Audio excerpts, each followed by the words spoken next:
Okay. I'm going to call the meeting to order at 7:18 p.m. Welcome, everybody. Welcome. It's May. It's end of May. It's shocking that it's gone by so quickly this last year. We're halfway through 2023 almost. So, Erica, will you please formally take roll? Yes, ma'am. Giselle Ragusa. Here. Julie Chetney. Here. Bill Stewart. Here. I want to say hi to Michelle Nelson. Hey, Michelle. Hey, Bill. Sorry. Chris Gonzalez. I'm sorry. Here. Mary Soldato. Hi. Here. Pratisa Romanian.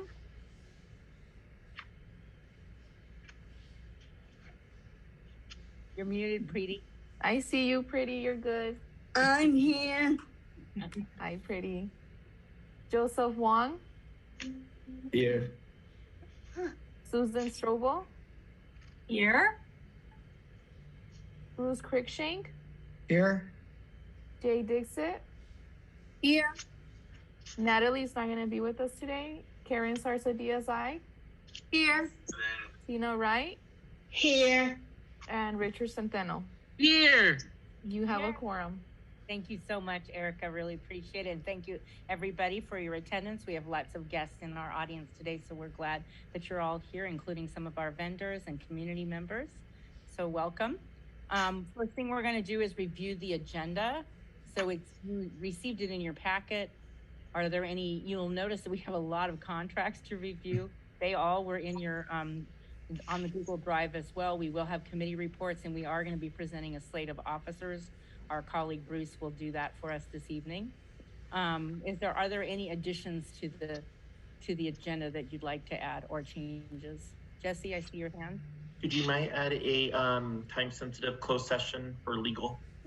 Sure, thank you. We'll be very short, so yes, thank you very much. Okay, any other changes to the agenda?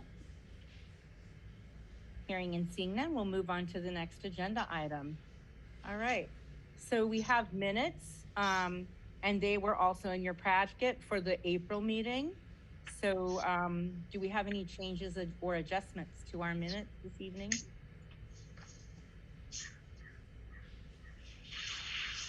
Hearing and seeing none, do I have a motion to approve the April 26 minutes as provided? I'll make the motion. Thank you, Bill. Sorry. Thank you, Mary. Any other discussion of the minutes before we move to the vote? Hearing and seeing none, all of those in favor of approving the minutes as written, please say hi or raise your hand. Aye. Aye. For real? Aye. Thank you so much. Aye. Opposition to approval of those minutes? Any opposition? Any abstention to the minutes? Thank you so much. Minutes are approved. Next agenda item is our general public input. I believe we have two members who will be providing, committee members who will be providing public input. Am I correct, Erica? Yes, ma'am. The first one's going to be Carl Argila. Okay, Carl, the floor is yours. Great, thank you. Erica, am I audible? Yes, sir, you are. You are. Okay, that's great. Thank you again for the opportunity to address the board. As you know, my name is Carl Argila. I am the father of Cavan Argila, an intellectually disabled deaf client of the San Diego Pomona Regional Center. And as usual, tonight's meeting is being video recorded under the provisions of the Bagley-Keene Act and will be posted for public review on my blog at www.sgprc.net, and I posted a URL in the chat. And this evening, I want to focus again on the conservatorship of my son, Cavan Argila. I refer you to my blog. I know there are so many new faces since I've begun addressing the board. Just very briefly, as some of you are aware, our family provided services for Cavan for 14 years until February 1st of 2015. And during that time, Cavan thrived with long-term employment, living independently, And then on February 1st, 2015, Mr. Penman terminated family provided services and transferred Cavan services to one of your own vendors. And in pretty short order, Cavan lost his job. Cavan was evicted from his apartment. Cavan was evicted from another apartment, and Cavan became homeless. And as you know, your agency paid $10,000 a month to your vendor, twice as much money as you were paying for family provided services. You paid your vendor $10,000 a month to keep my son living in a state of homelessness. And then to rescue my son, Mr. Penman petitioned to become my son's conservator, and that was in 2018. And as I hope you're aware, Mr. Penman filed numerous false statements, and with the assistance of Judith Enright, you guys became my son's conservator. And you're still my son's conservator. And my son's life is being destroyed by you being conservator. Well, I have something new to report this evening. I was able to come up with enough money to hire an attorney to file for termination of your conservatorship and file a petition so that the family might be conservator again. And that will be heard on June 9th. We have a new executive director.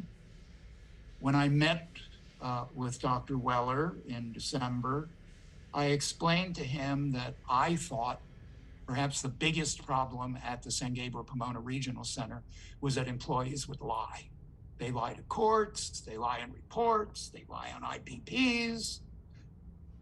They can't be trusted. That's been my experience. So I want to appeal to Dr. Weller and this board that you do not lie.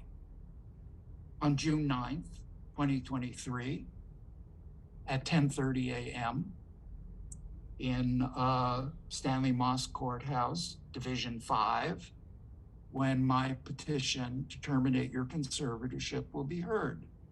And then perhaps when I come back to address you in the June meeting, Cavan's life will have turned around. So an end perhaps to this long family nightmare. A lot more to say about this, and I'll be posting updates on my blog.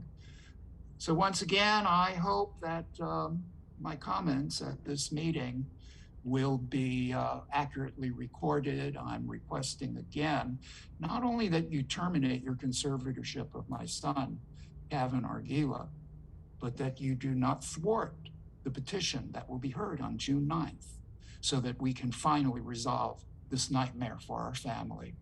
Once again, thank you so much for your time. Good evening.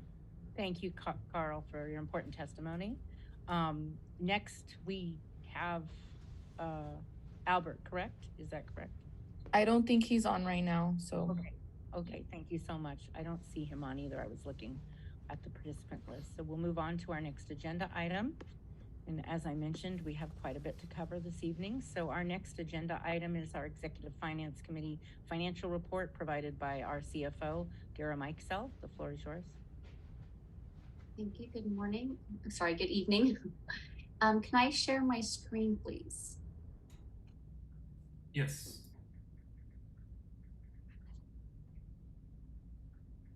Okay, you're good. Thank you. Okay, can everyone see my screen? Yeah. Yes, we can. Great, thank you.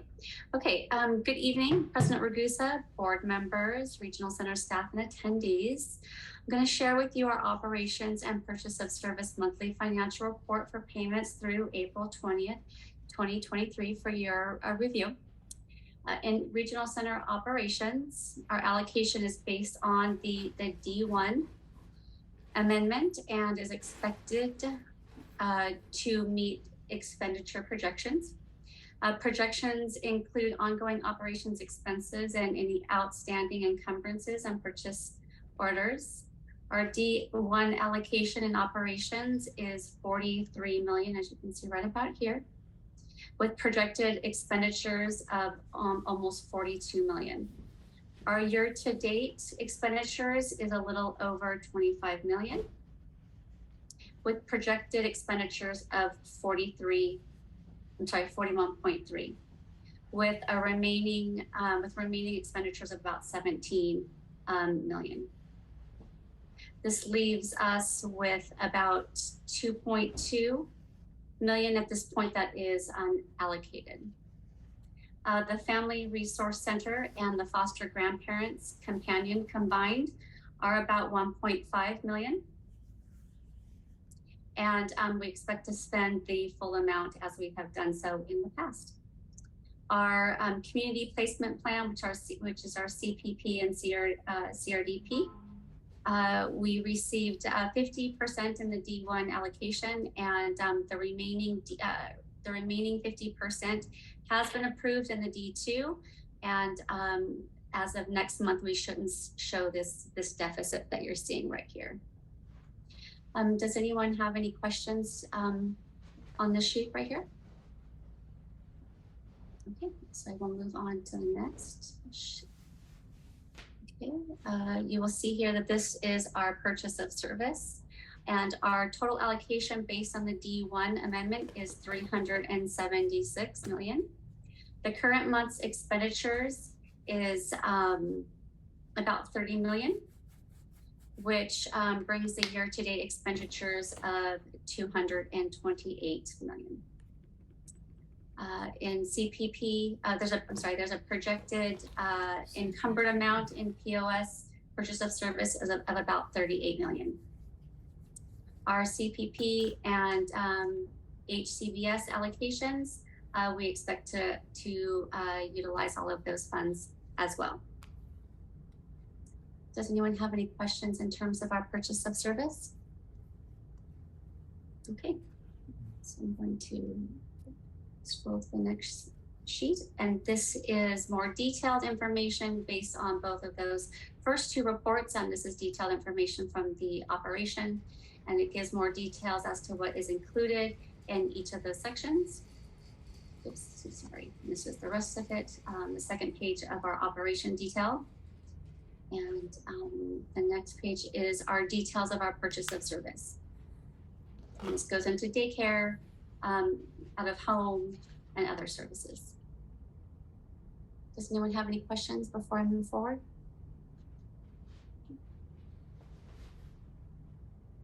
Our next sheet is our statement of financial position. And this sheet here demonstrates a graph which shows our statement of financial position.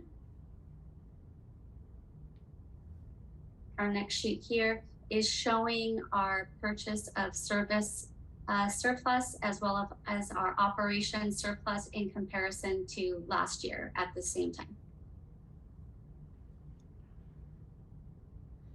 And does anyone have any questions on any of these slides?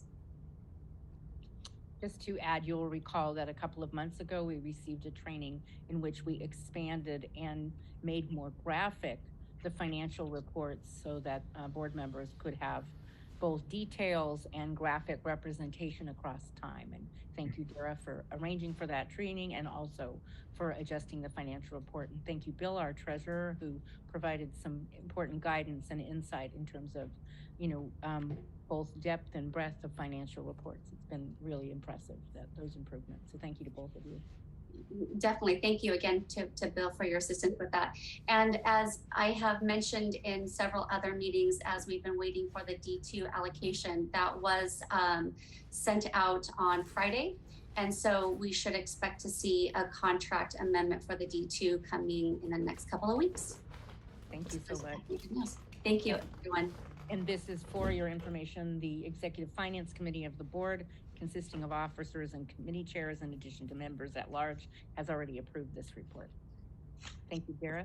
Okay, next item on the agenda is our contracts, and both Lucina Galarza, the Deputy Executive Director, and Hortensia Tafoya, the Director of Clinical Services, have a series of contracts that have been reviewed by the Executive Finance and have been recommended for full review by this board, and we will review one by one and discuss and approve as they go through the listing as well. So Lucina, I'm assuming you're going to start first with the California Mentor contract? Actually, Dr. Buse, I'm going to be stepping in for Lucina. She just got back to the office, so I'm going to cover for her this evening, if that's okay. Perfectly fine. Thank you so much, Tim. Appreciate it. And welcome back, Lucina. Good evening, President Ragusa, members of the board, meeting attendees, DDS, and regional center staff.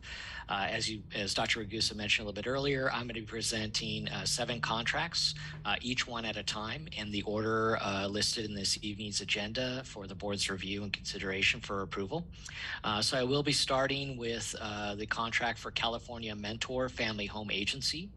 A family home agency approves family homes, which offer the opportunity for up to 2 individuals to reside in a home with a family and share in the interaction and responsibilities of being part of a family.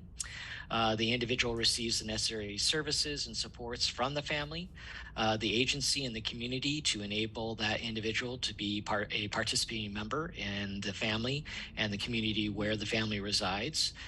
Individuals are matched with the adult family home providers. The family home arrangement allows for the sharing of food, shelter, experience, and responsibilities. The adult family home agency provides case management support and consultant services really tailored to the unique individual needs of each person.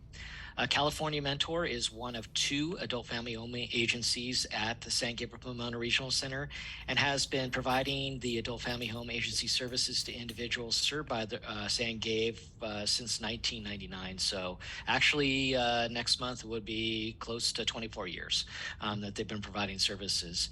And they are a provider of adult family home agency services both statewide as well as also nationwide.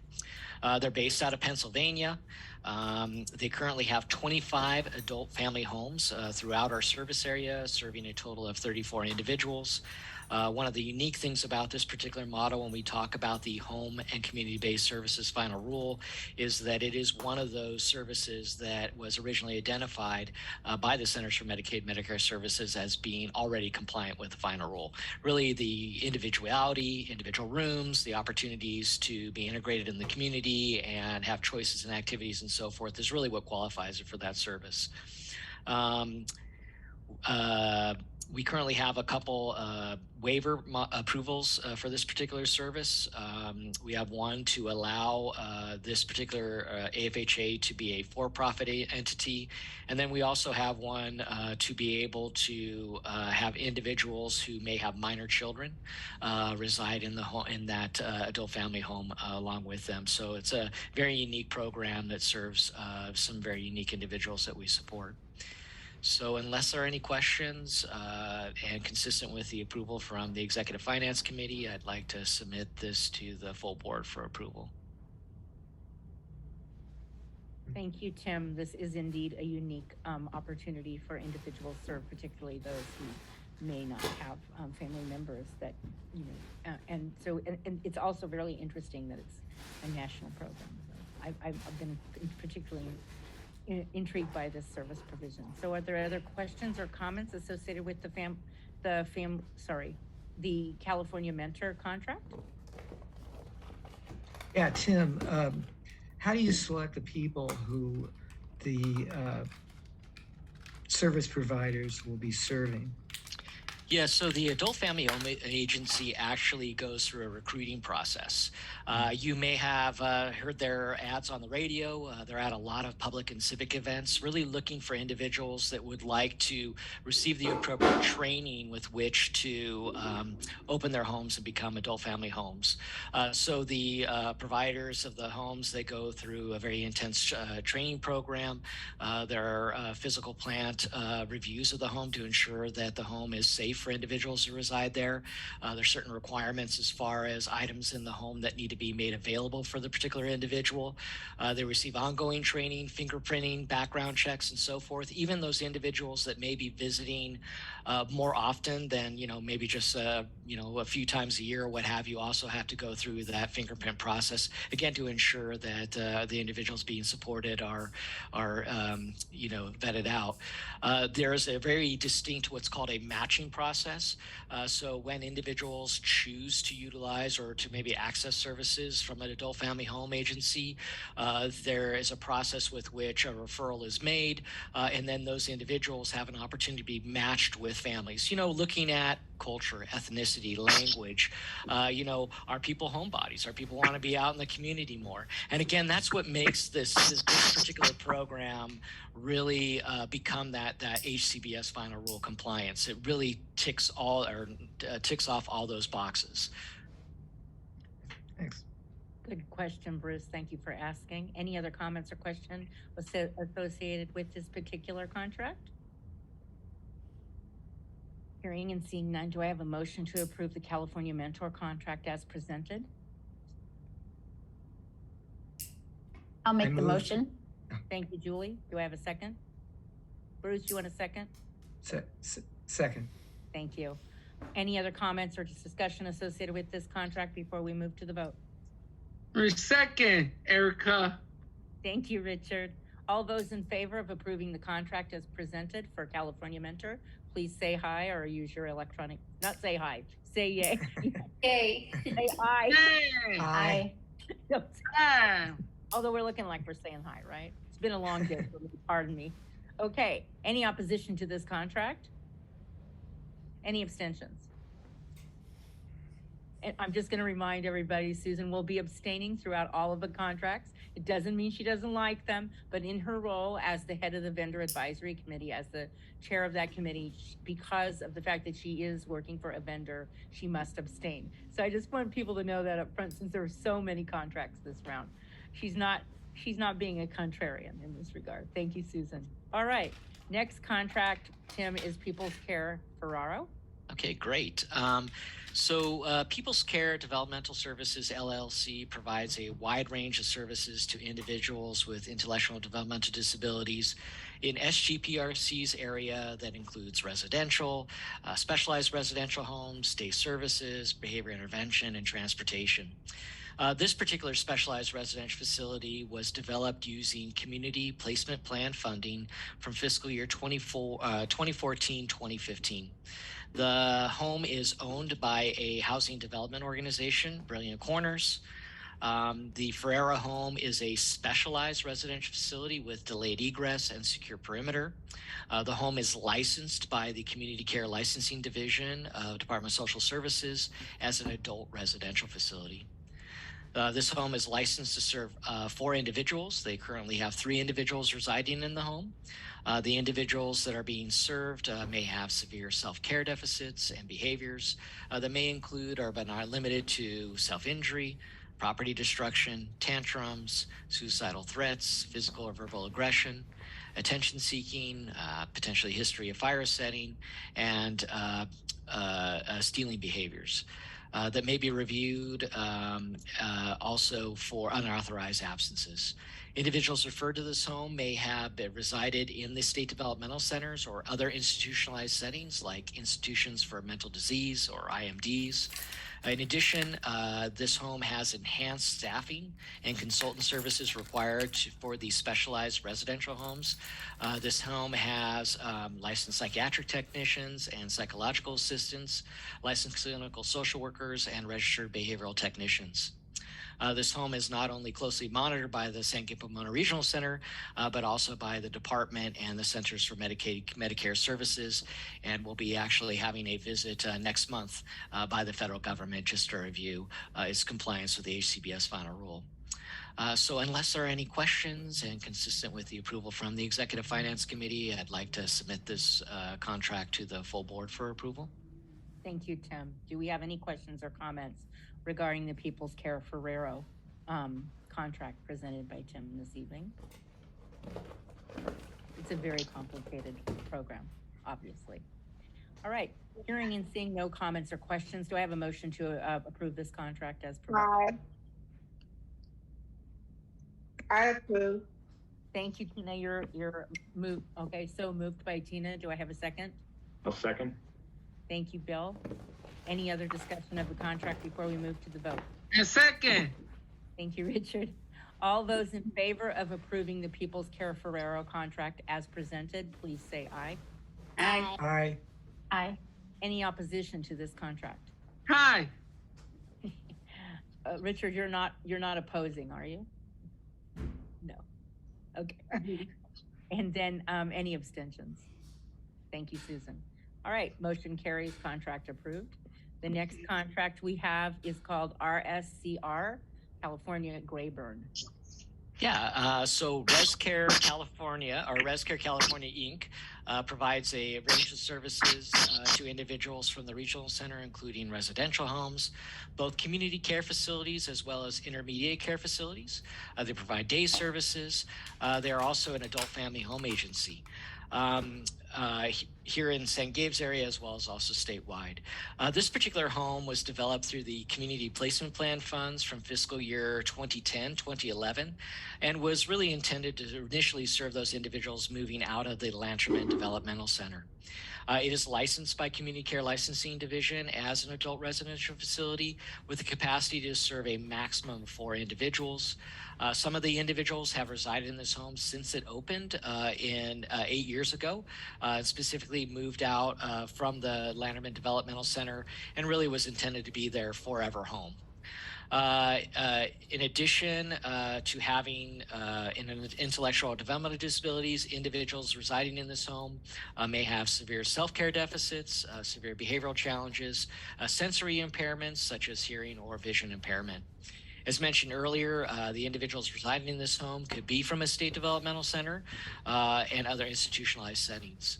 So unless there are any questions and consistent with the approval from the Executive Finance Committee earlier this month, I'd like to submit this contract for full board for their approval. Tim, is this a level 4 home? No, these are specialized homes. So these homes are what Mr. Cruikshanks is referring to is within our service delivery model, we have what are called alternative residential models.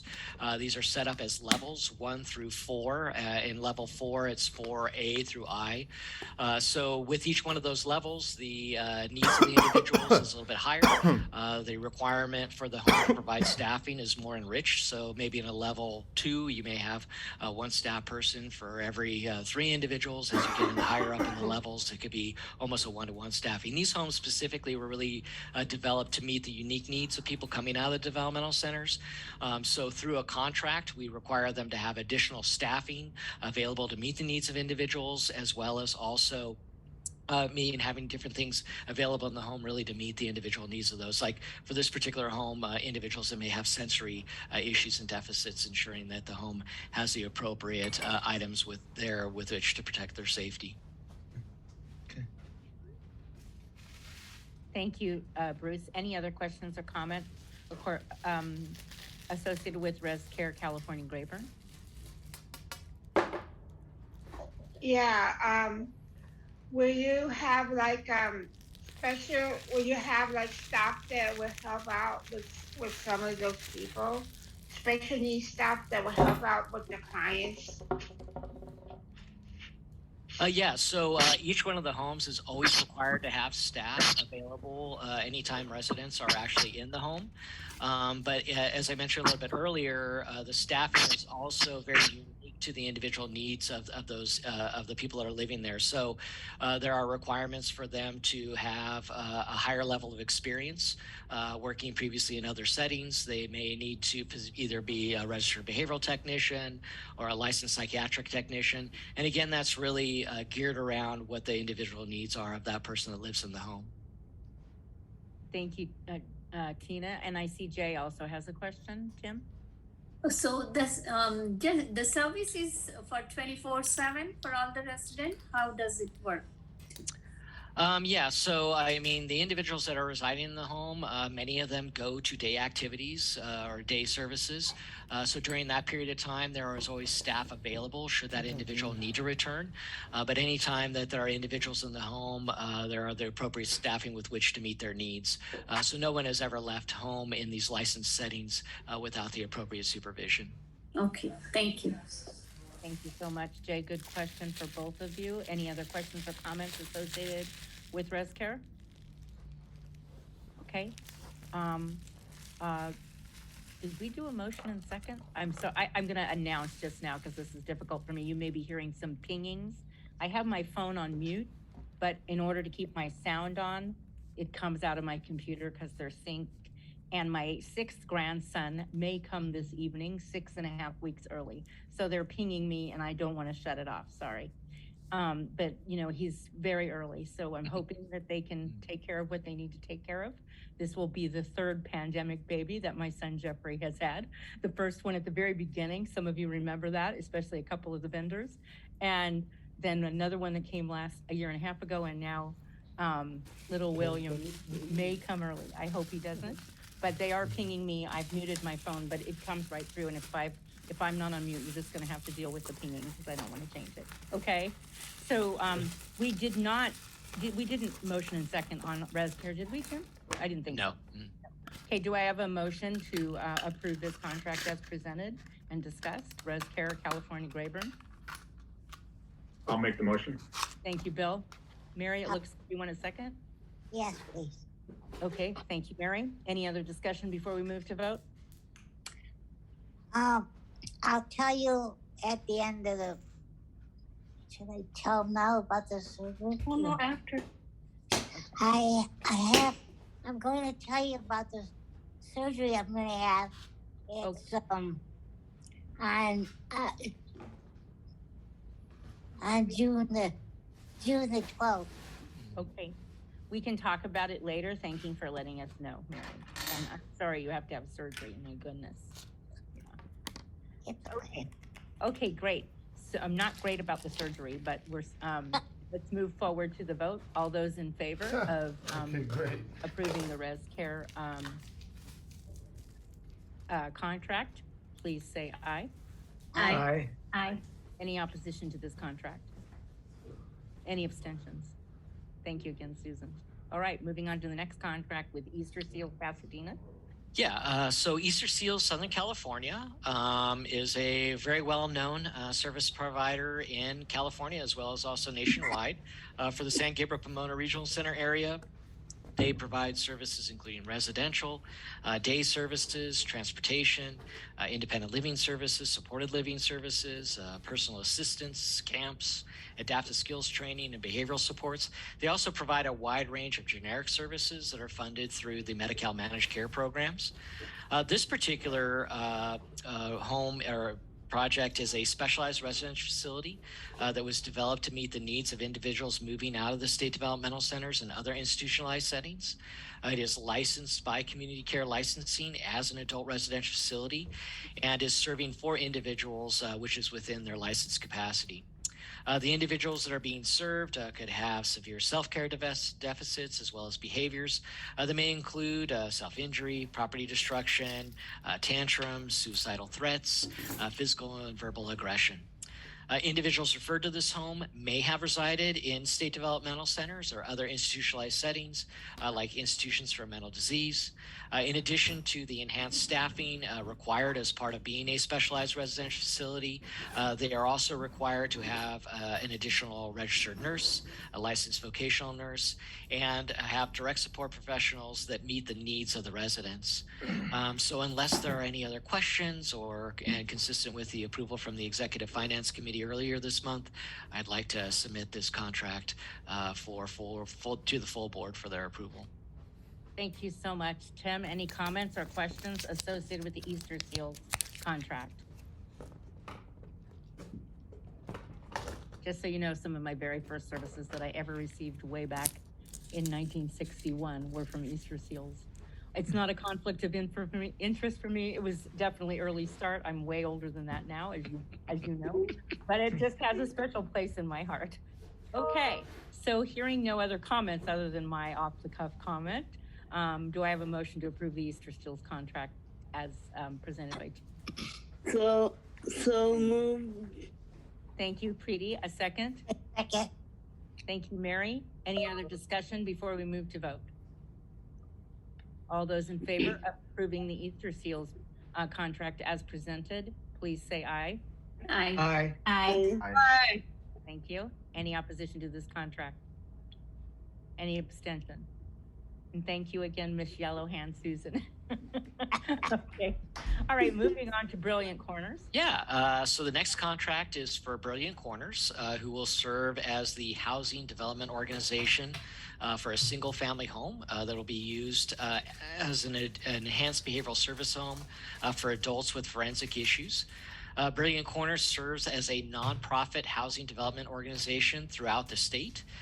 Currently, they are the housing development organization for 252 homes statewide that are used as community crisis homes, adult residential facilities for people with special health care needs or ARFs, residential care facilities for the elderly, specialized residential homes, in collaboration with almost all 21 regional centers. They are approved by the Department of Developmental Services as a housing development organization. They have a very strong background in property search, permitting, and construction. They also have a very strong background as the property manager. So these particular sites are developed by this housing development organization and meant to be able to serve individuals for a long period of time. But and then they're leased to a service provider to be utilized. But one of the things that's very unique about Brilliant Corners is they are very heavily involved to ensure that these homes are always looking great, that the roofs are well done, that the yards are well maintained, fences are in good repair. So we really respect that quality in them, with really making sure that the homes are always up to standards. For San Gabriel Pomona Regional Center, they are currently the housing development organization for 13 homes. We first started working with them back in 2013. This particular contract is a result of Community Resource Development Plan funding that we received for this fiscal year 22-23, for the acquisition and rehab of this single family home. And as I mentioned a little bit earlier, once it has been identified and rehabilitated, then we would go through next fiscal year the process with finding the service provider that would be leasing this particular property. The home will be able to serve 4 individuals with a minimum 1 bedroom and 1 bathroom, able to serve an individual who may be non-ambulatory. Individuals that we refer to this home may come from state developmental centers or other institutional settings with severe maladaptive behaviors, including a forensic background, aggression, self-injury, property destruction, and running and wandering away. So unless there are any questions and consistent with the approval from the Executive Finance Committee, I'd like to submit this contract to the full board for their approval. I have a question. Yeah. Given the nature of the needs of the people in this home, do you ever have problems with the neighborhood accepting people with those types of behaviors? I mean, we have had issues more during the Lanterman development when we were moving individuals out of Lanterman Developmental Center. And a lot of that had to do more with just education to the community. I think one of the strong points for Brilliant Corners, as I said a little bit earlier, is really looking at that property search. We are looking for specific pieces of property with which to be able to allow for individuals to have their own rooms and have space with which they'd be able to access both, inside the home as well as outside. We do a lot of, when the homes are opening and people are starting to move in, there's a lot of work that's done to really reach out to the local community. I think, I know there's other service providers on the call here. It's an ongoing process. Parking, trash cans, different things like that. So it's an ongoing effort for service providers, much like, in our own communities, dealing with our neighbors, leaf blowers and other things of that nature. But to answer your question, I mean, we do have sometimes we do have issues, but a lot of times it's really a great opportunity for us, for the service provider in the system, really to provide that education to them and to the community. And oftentimes, especially during the Lanterman closure, later on down the road, just through the efforts of the home and just, community outreach, people are really welcomed into those local communities. Okay, thanks. Bruce, thank you. And I remember when the developmental centers were, winding down, there was a lot more community education. Tim played a major role in that, along with colleagues. That was really, really important, especially for our service area. So thank you. Any other questions associated with Brilliant Corner? Do you have a motion to approve this contract as presented? I'll make the motion. Thank you, Bill. Do I have a second? I will second. All those, okay. Do we have any more discussion before we vote? Yeah. In these homes and the homes that are around, is there any like where these homes, is there any like stores around where the clients will be able to go to, or they're close by where they could be able to walk to and go to? Yeah, you know, that's actually a really great question, Tina, and it's one of the things that we really are looking for. We want to make sure that individuals have opportunities to go into their community, whether it be near stores, parks, you know, that they have access to public transportation if they want to use that. So we really want to make sure, as we're going through and doing that property search and location, that the homes really meet the needs of those individuals. You know, whether it could be to banks and stores and shops, malls, parks, other recreational activities. So that is definitely something that we focus on. Yeah, or even that if the homes, like some of the homes like don't have like laundry room, like where they could be able to wash their clothes, or if there is like a laundry room close by or something like that, so they could be safe to where they can go to wash their clothes or something like that, so they could be safe to go there to do their clothes, so they won't have problems with anybody messing with them, so they could just feel comfortable doing their clothes or something like that. Yeah, definitely. You know, we always are wanting to make sure that individuals have that opportunity to do those skills, or, you know, do those activities that we do every day, you know, laundry, you know, doing their laundry, going grocery shopping, as well as also if they wanted to do that in the community. We have individuals that are supported either by staff or receive the necessary supports and training with which they're able to do that by themselves, you know, and access that. But they're always have that opportunity to be supported by staff when they go into the community.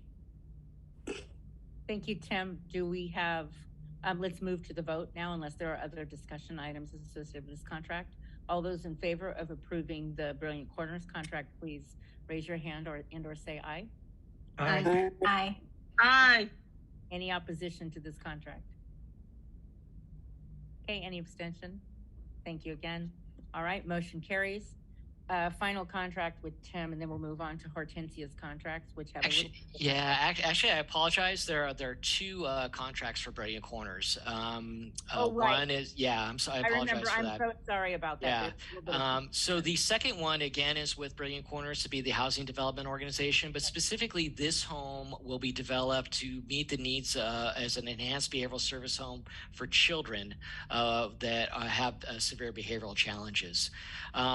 So again, this is out of funding that we received from the Department of Developmental Services through the Community Resource Development Plan funding for this fiscal year. And it's really to acquire and do rehabilitation of a single family home that will be licensed as a group home for children and will be leased to a provider in the next fiscal year. The home, again, will be able to serve 4 individuals with a minimum of a 1 bedroom and 1 bathroom, able to be licensed to serve a person who may be non-ambulatory.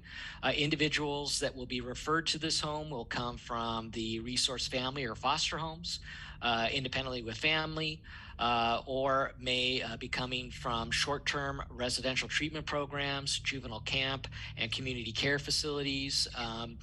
Today, Hortensia Tafoya, our clinical director, shared with us an article from the LA Times in regards to the LA County Department of Children and Family Services working on moving individuals out of the juvenile hall. So we potentially may have, unfortunately, I don't think we'll have the resource ready in the next 90 days, but I wish we did with which to meet that need. So again, unless there are any kind of questions or anything related to this particular contract with Brilliant Corners and consistent with the approval from the Executive Finance Committee, I'd like to submit this contract to the board for full approval, or for their approval. Thank you so much, Tim. And I agree. I mean, today they announced out of 2 juvenile halls, secondary to some challenging treatment that of the residents of those halls. So it's a really tough thing. So anyway, do I have a motion to approve this contract as presented? Mary, you're muted. I make an approve it because I like to say because I used to be a foster child. So yeah. It's a huge deal, Mary. Absolutely. yeah. Thank you. Do I have a second? Aye. Okay, Tina's gonna second. Okay, any other discussion associated with this contract? All those in favor of approving the contract as presented, please raise your hand and or say aye. Aye. Aye. Any opposition to this contract? Any abstention? Thank you, Susan. Okay, next contract. All right. The last contract for consideration for me, at least this evening, is the Vocational Innovations Diamond Bar. Vocational Innovations has provided day services and transportation to individuals served by the San Gabriel Pomona Regional Center since 2017. They currently have 3 day service programs with San Gabriel Pomona Regional Center that were all developed through the Community Placement Plan or Community Resource Development Plan funding. This community integration program has a community care licensed site that was developed using CPP funds from fiscal year 16-17. Their licensed site can serve up to 20 individuals, and they currently serve 11 individuals.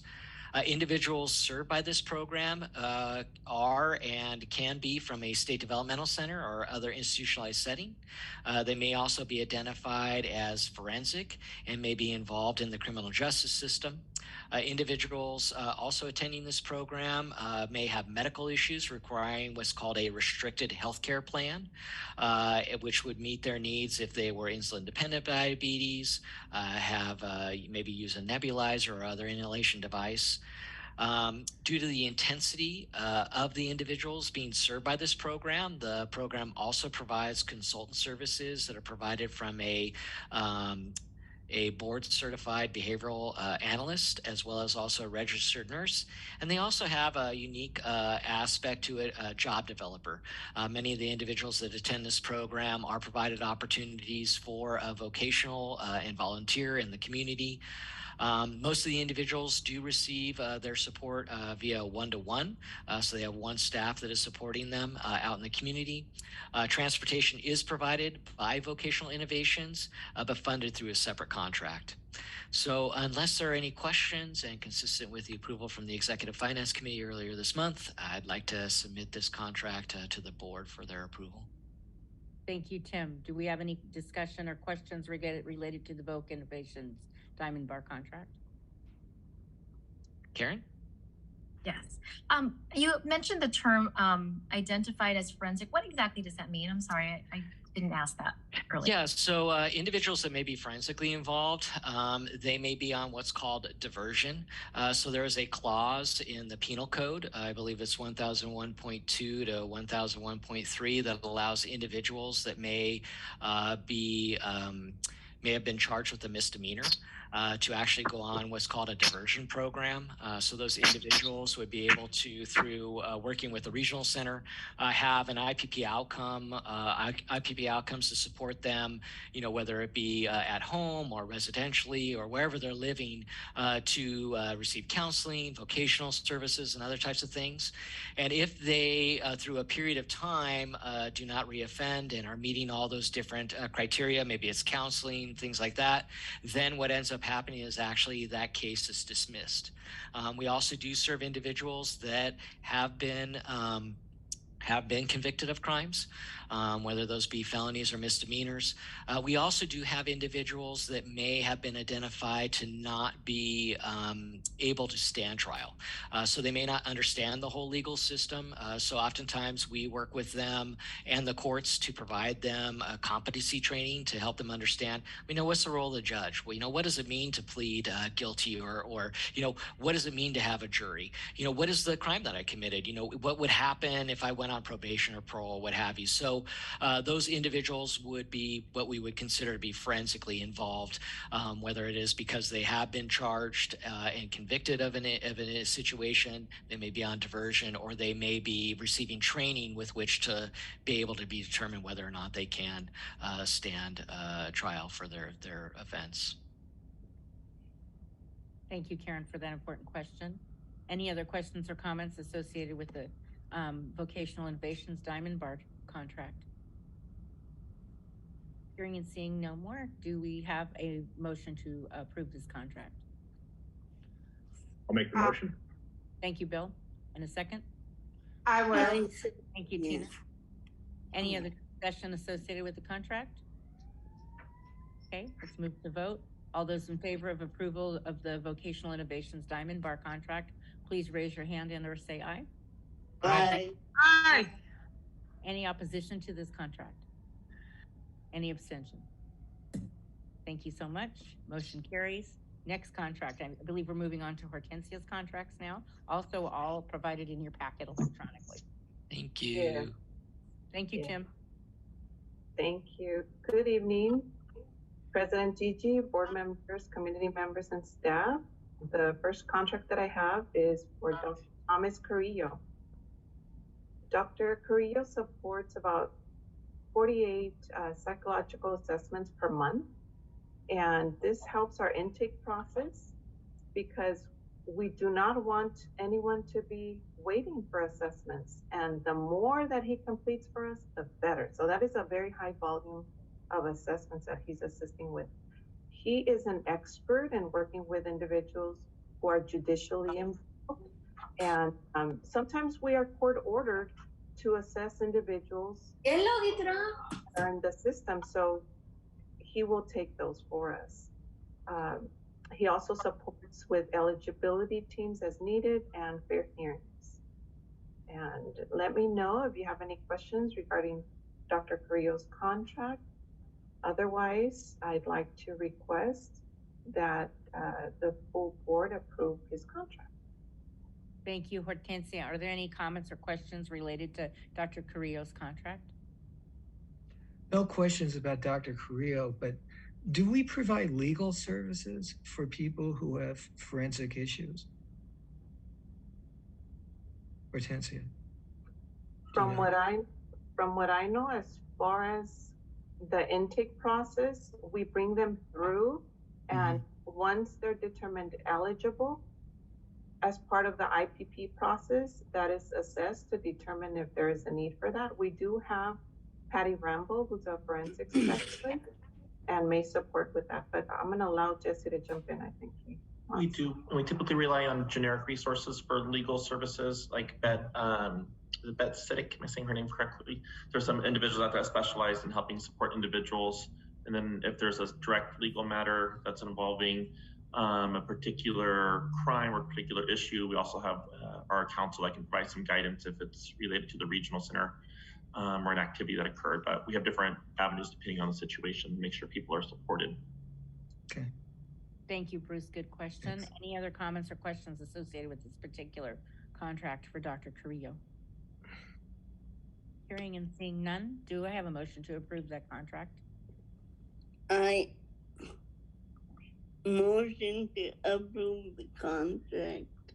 Thank you, Preeti. Do I have a second? I'll second. Thank you, Joseph. Any other discussion? Hearing none, all those in favor of approving the Carrillo contract, please say aye or raise your hand. Aye. Any opposition to this particular contract? Any abstentions? Thank you, Susan. Motion carries. Next contract for Hortensia for the psychological group. Yes, thank you. So the psychological group brings us Dr. Cooper. He supports with up to 40 psychological assessments. This also supports our intake process. He supports with some of the eligibility teams as needed and also fair hearings. Dr. Cooper is also very much experienced, and we're just so very grateful to have him. He, with his diverse background, he's also able to support with those that come with complex healthcare needs. If there aren't any questions regarding Dr. Cooper's contract under the psychological group, I'd like to request full board approval. Thank you. Are there any questions associated with Dr. Cooper's contract within the psychological group? Hearing and seeing none, do I have a motion to approve this contract as presented? I approve. I second. Okay, so I hear Tina saying first and Mary is seconding that. Okay. Yes. Any other comments before we move to the vote? Aye. Thank you. Hearing and seeing none, all those in favor of approving the psychological group contract, please say aye. Aye. Aye. Aye. Any opposition to this contract? Any abstentions? Thank you, Susan. All right, next contract. Thank you. Next contract is for Dr. Yadira Vasquez. She's a bilingual psychologist. She assists us with about 42 psychological assessments per month. That supports our intake process as well, and also supports with eligibility teams as needed and fair hearings. She also supports with providing coverage while our Dr. Lachenbacher, who's a staff psychologist, is out. So we're so happy to have Dr. Vasquez supporting us with her bilingual skills, and we would like for her to apply to work for us as well, but for now we're just presenting on a contract. And if you don't have any questions, I'd like to request for full board approval of her contract as well. Thank you, Hortensius. Any questions associated with Dr. Vasquez's contract? Hearing and seeing none, do I have a motion to approve this contract? Aye. I second. Thank you, Mary. Tina, I'm assuming you're Yes. moving to approve. Great. Any other comments? Hearing and seeing none, all those in favor of approving Dr. Vasquez's contract, please raise your hand and or say aye. Aye. Aye. Any opposition to this contract? Any abstentions? Thank you again, Susan. All right, next contract. Hortensia? Thank you. Next contract is for Columbus. The Columbus group brings us a variety of experts. We have a bilingual speech language pathologist that assists us with a high volume of speech and language assessments. Again, she's bilingual as well. We also have a nurse practitioner and a bilingual nurse that come from Columbus. To meet the health and safety of individuals served, we're happy to have them along with us. Some of the things that they complete are level of care assessments to determine if there's a skilled need, maybe an individual has a G-tube or other type of equipment, oxygen, that they need to be cared for. And these are skilled needs. So it's very important that we have these level of care assessments completed and quickly, with a quick turnaround. And that is why we have to look out elsewhere when we can recruit the staff as employees. We also ask them to complete the restricted healthcare plans. Tim mentioned earlier, some of these specialized homes complete some of these, but we also have these nurses complete some of those RACPs, and they also complete the visits that are required, just monthly monitoring in these specialized homes, also very important. And they also provide consultation to our staff, our service coordinators. They're not in the medical field, and this is when these experts come in very handy. They help us make very important decisions on how to protect our individuals, how to make the best decision as part of the IPP planning team. If we don't have any questions regarding that contract, I'd like to request again full board approval. Just one small one, Hortensia. What is an RCHP? Oh, the restricted healthcare plan.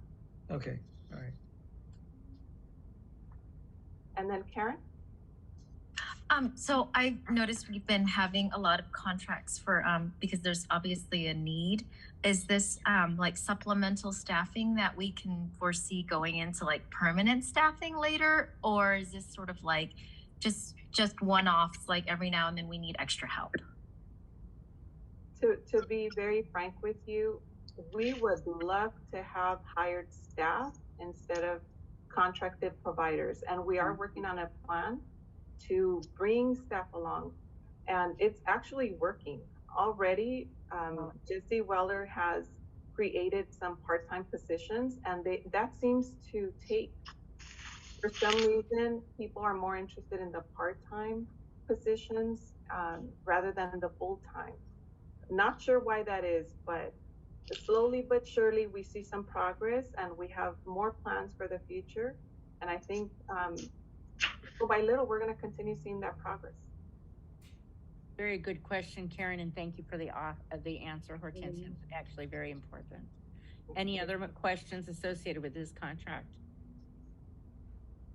Okay, hearing none, do I have a motion to approve the Columbus contract as presented? Karen? Aye. Okay, do I have a second? Aye.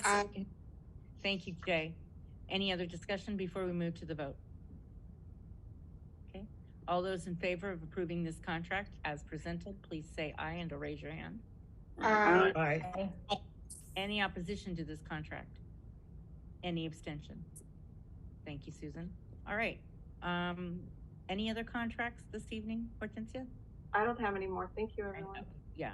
The psychologist one was connected to Yadira. So there's a double bullet, but it meant to be a part of that. So just so you know. Thank you both, Tim and Hortensia, for presenting those important contracts. We're now going to move on to committee reports. And our first committee is the Community Relations Legislative Advisory Committee. And our chair of that committee is Joseph Wang. The floor is yours, Joseph. Thank you.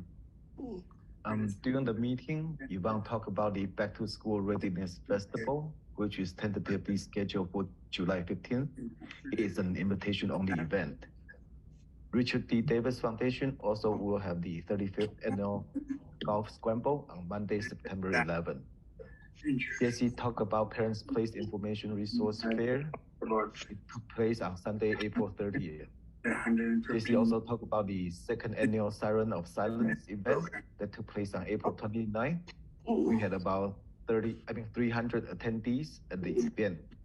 Thanks to our board member, Karen, and her relationship with the LA County Fire Department. The Western University with our dental coordinator were there for dental screening. So I'll talk about the 6 different sessions of coffee with the director. The event added another layer of communication between community members and regional center staff. Coffee was served by the Cafe Seesaw. They hire people we serve through the regional center paid internship program. Those talk about the providing interpreter at coffee with the director. Interpreters were there interpreting and contributing. Jessie talked about the shared resource handout and flyer with the family during the event. She also shared parent mentor initiative with parents who are interested. Those also provide update about the language access and cultural competency. We partner with the Bridge Boys to help data collection from language surveys. Josie also attend conference and resource fair through the Department of Children and Family Service in City of Pasadena to share information about regional center. So I'll talk about our regional center partnering up with the Department of Mental Health by hosting a 6-week workshop with more than 50 participants. So I'll also talk about the attending the LA County Fair. That's my report. Thank you. Thank you so much, Joseph, for that comprehensive yet concise report. Lots of happenings in that particular committee. The next committee that will be presenting as the advisory committee served and their families. Srini, please provide a brief report. Okay. We had a special presentation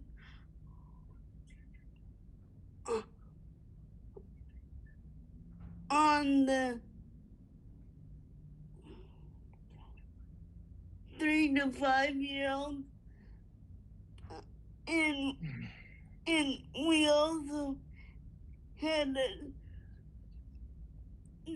Jesse presented the draft of the insurance policy, and we also had a brief but concise update on SDP. There are 115 in individuals now enrolled in SDP. That's my report. If there are no further questions, that is my report for this month. Thank you so much. Thank you so much, Preeti. Any questions for Preeti before we move on? I want to just let you know that the the vendor insurance policy that we did have before us is still under review by the vendor advisory committee. I'm sure Susan may mention that this evening.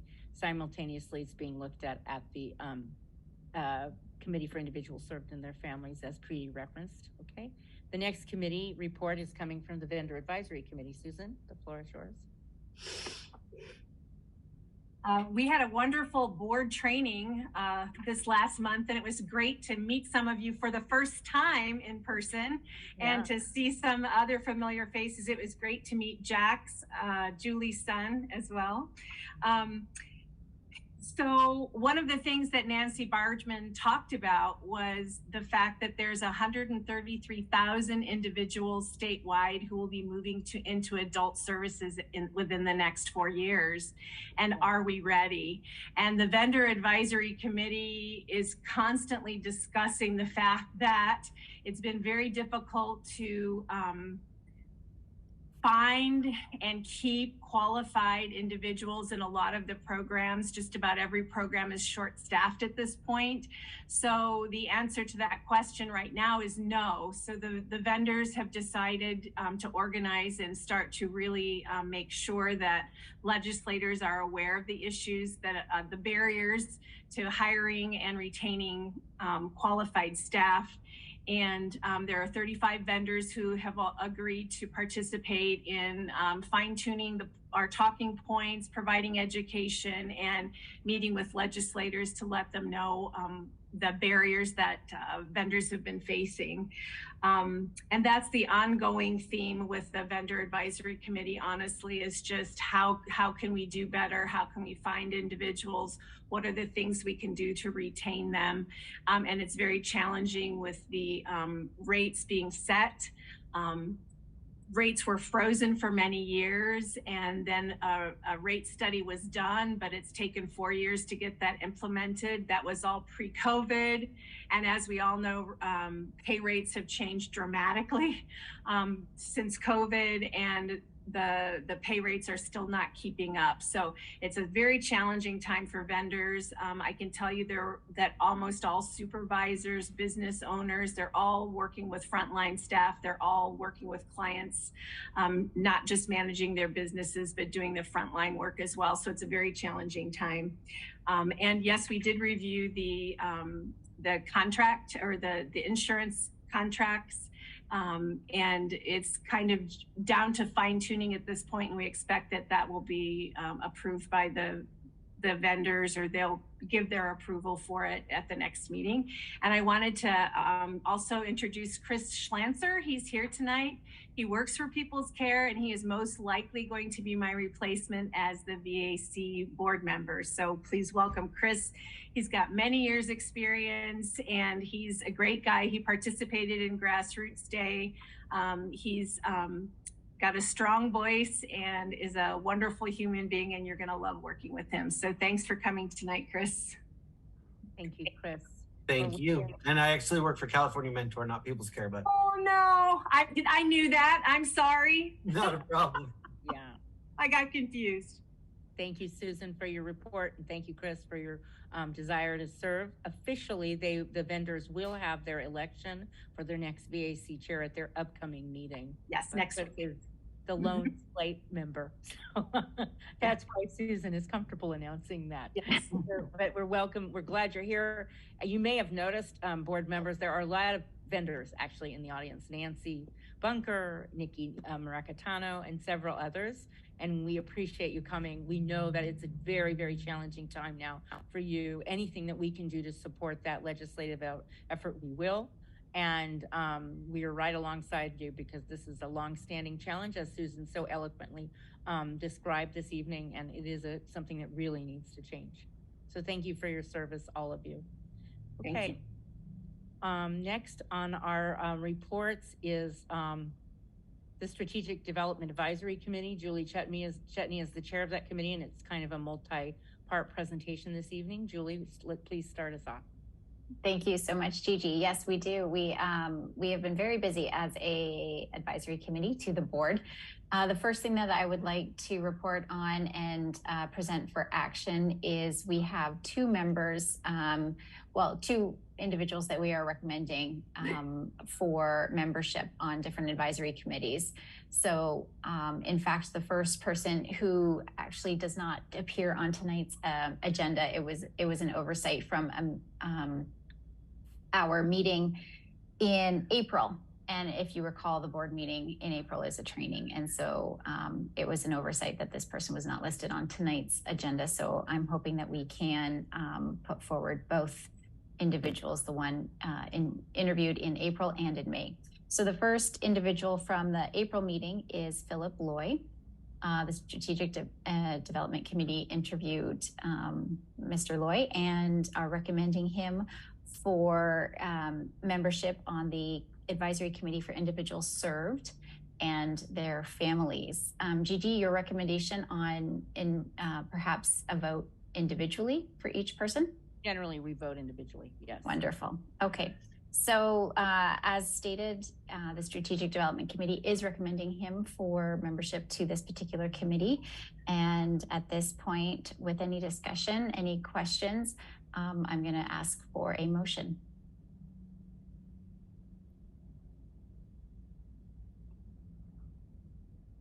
I just like to say I was in that interview, and this kid is great. He's he is. fantastic. He is.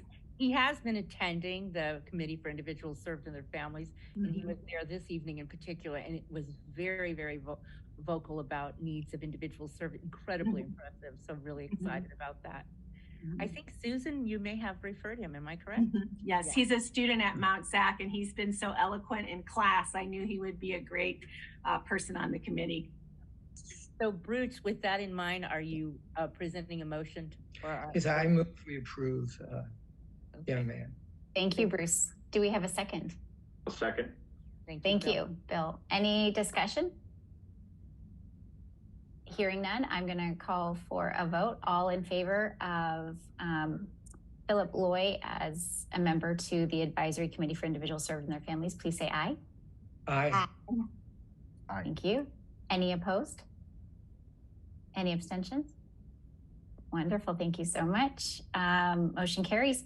Our second interviewee in our May meeting was Henrik Wong, and our committee is recommending him for membership on the Community Relations Legislative Advisory Committee. Any questions, comments? And if none, I will ask for a motion to approve. Make the motion. Thank you, Bill.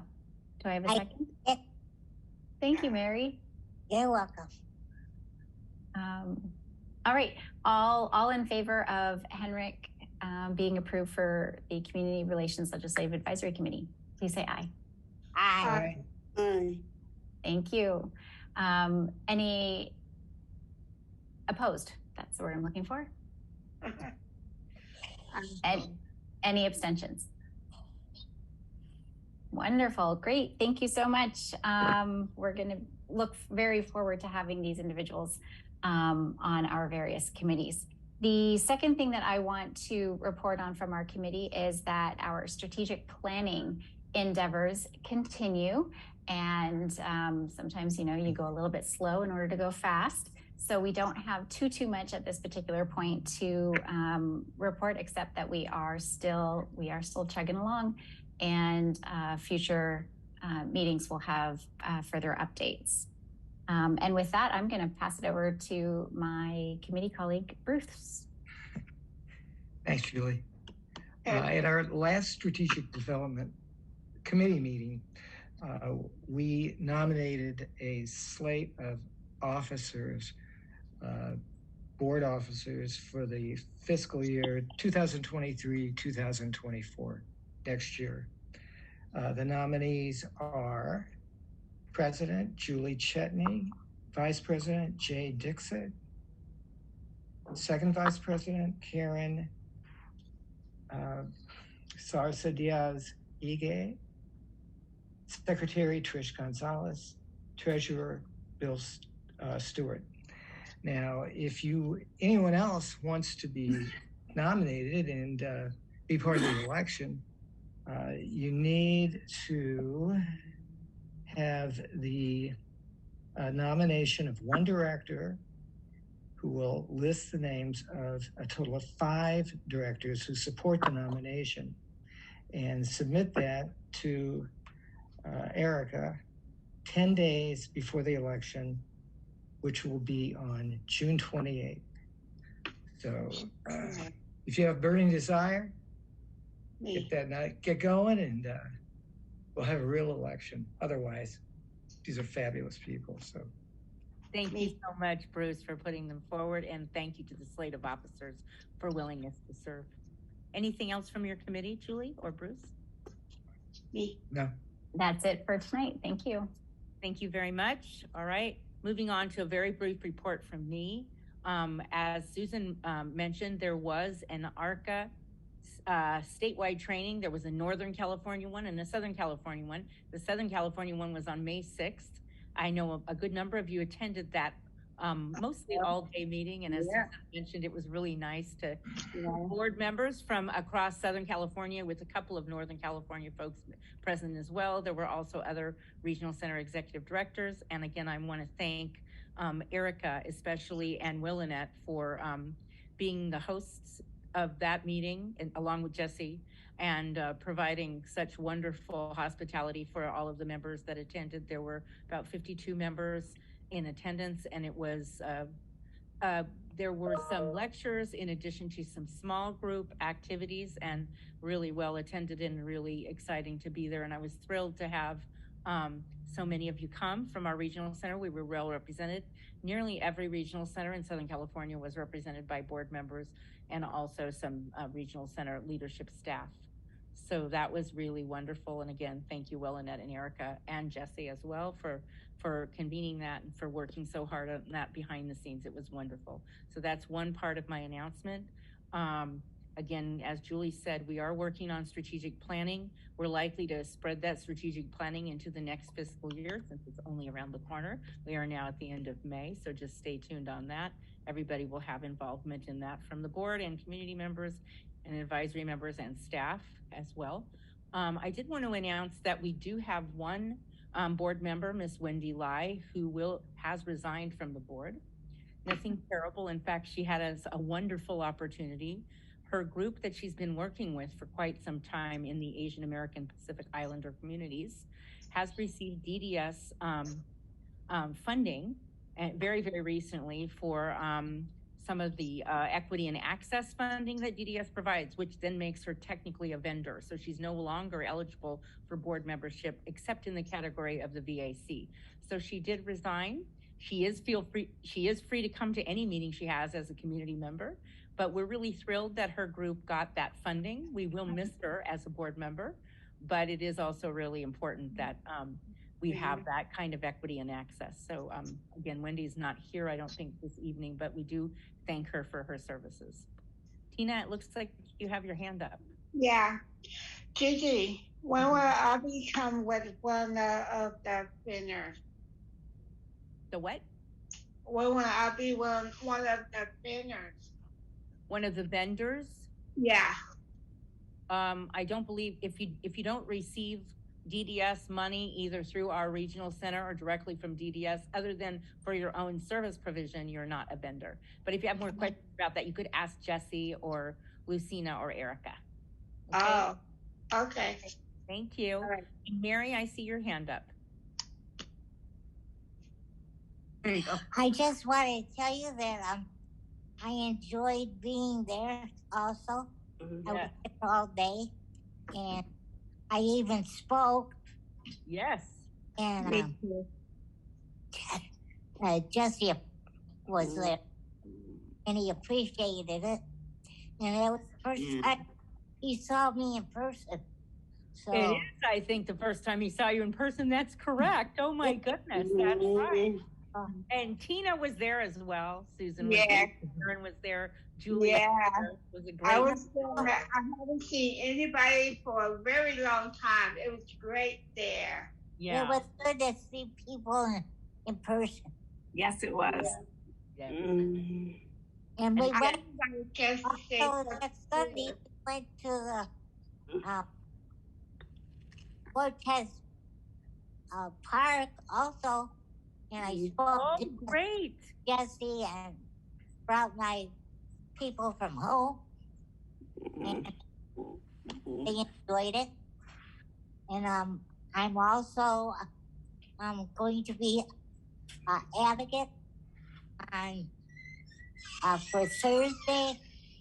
I don't know what day it is, but I'm going to speak as an advocate also. So that's it.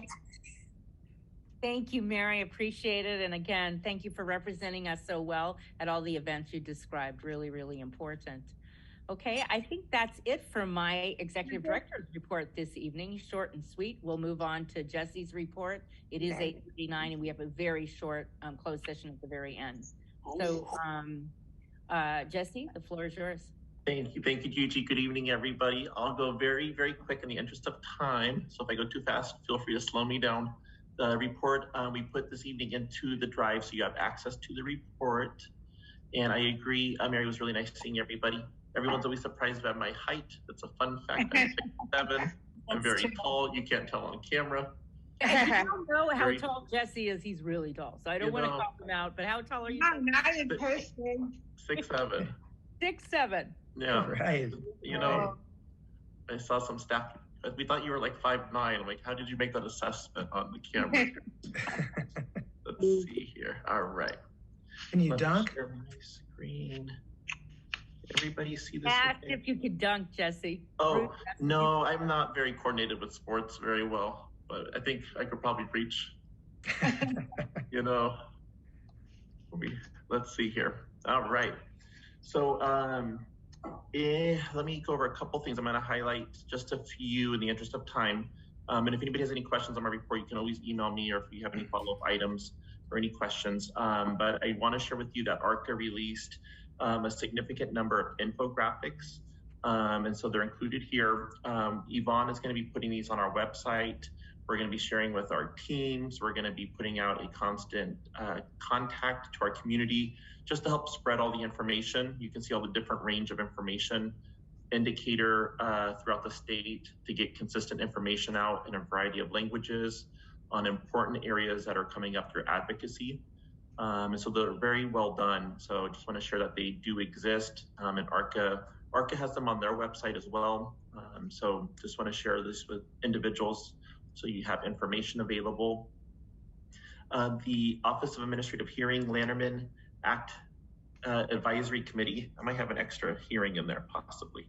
The OAHAC had its first committee meeting on May 15th. This committee, again, is to help improve the mediation and appeals and hearing process. I'm a part of that committee. I'm on a 3-year term. It was a lot of technical difficulties in navigating technical challenges, but it was very informative.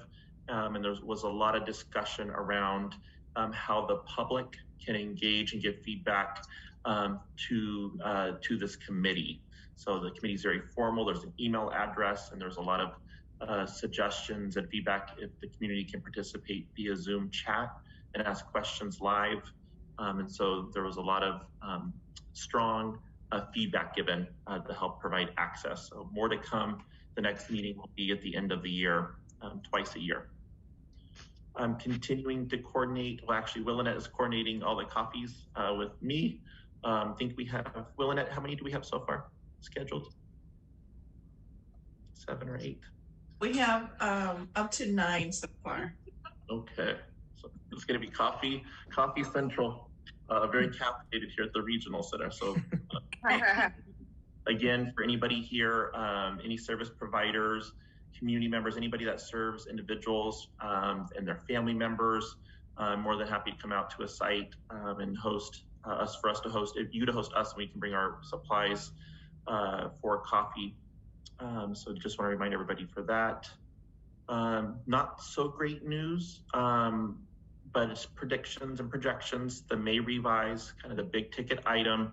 I updated the report. Information came in just this evening around 4 or 5. So you have this information that's more current than my other report.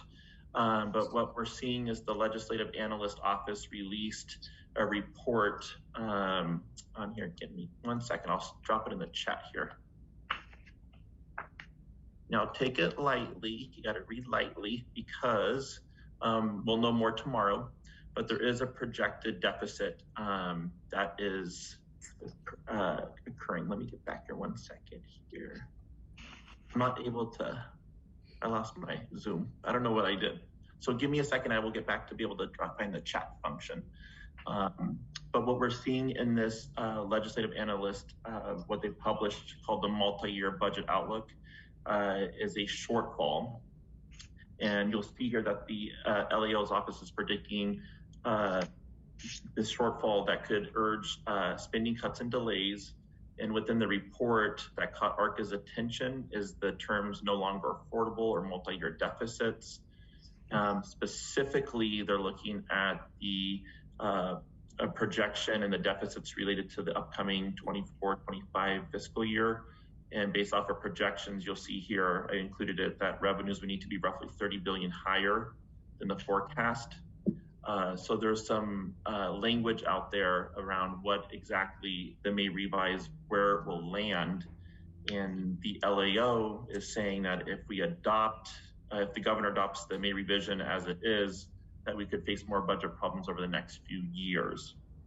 So we've got to really understand where this all lands. Everything that we do is important. ARCA did a good job pulling out some of the key things that are still on the table, looking very positive for us. Really been tracking the independent living skills, their rates to ensure that those get adjusted. So that is still there, being highly looked at.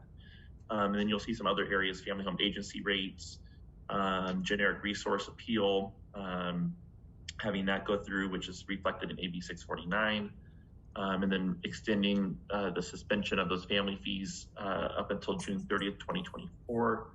So some areas are looked at. So tomorrow's going to be an important day as the committee, or it's an actual meeting. It said it's not a typical format that's happening right now.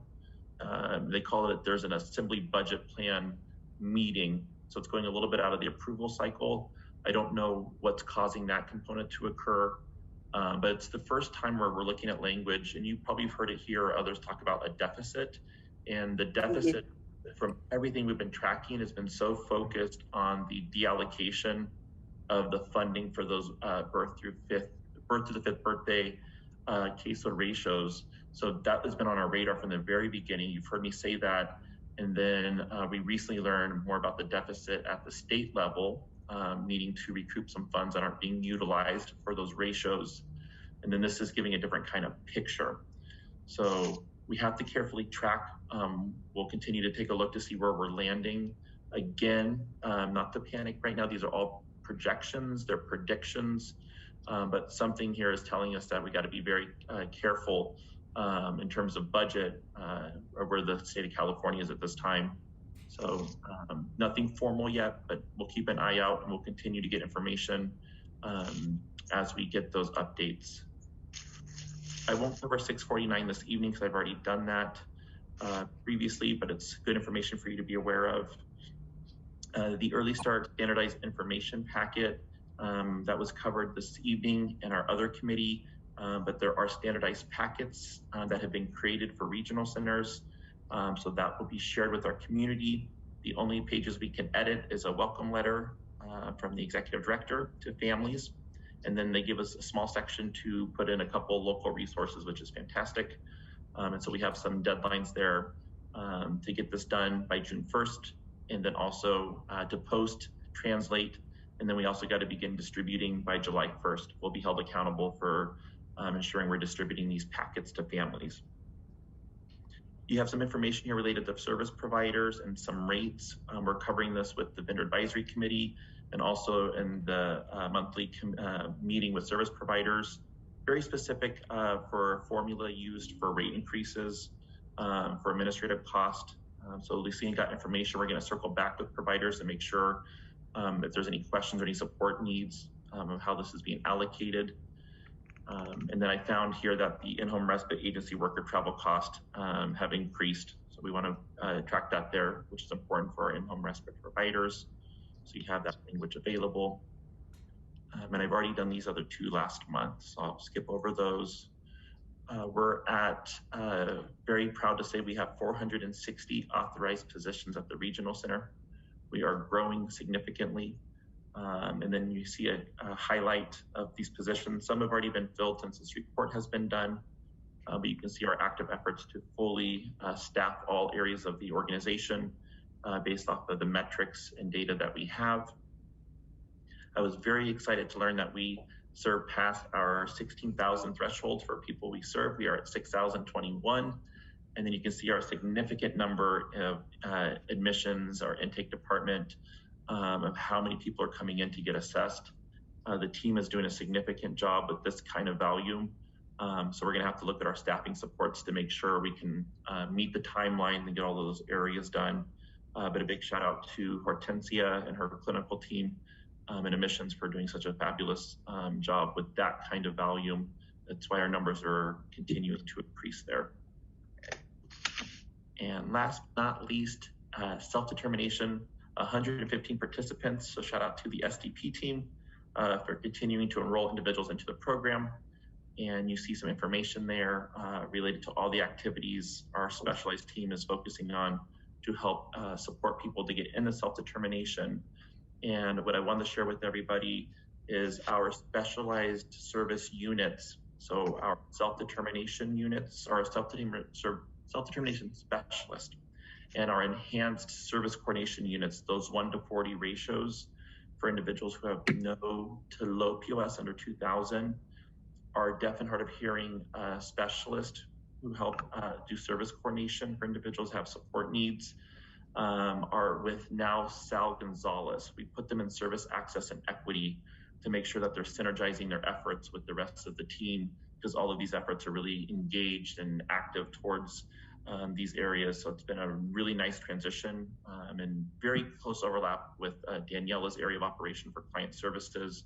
But we're really seeing the teams grow and connect and do trainings and put all their master presentations and their skills together. It's been really nice to see just in terms of our structure. So I want to thank Sal, Daniela, and then our two specialized managers that you probably heard presenting. I think they may be here, so I see them, Yanette and Jesse.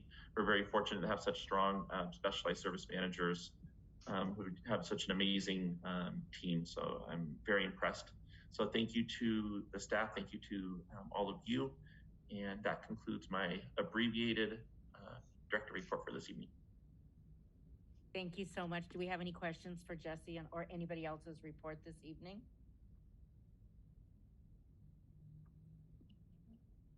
Hearing none, we will now move to our closed session meeting, which will be a very short meeting. Thank you, everybody, for tonight, for attending. Bye now. Bye. Bye, everybody. And I'm just going to keep Dara behind for my team. Okay. Good night, everybody else. Okay. Yeah, you can scream at me if you need me. Right outside, okay? Okay. Wait till the interpreters leave.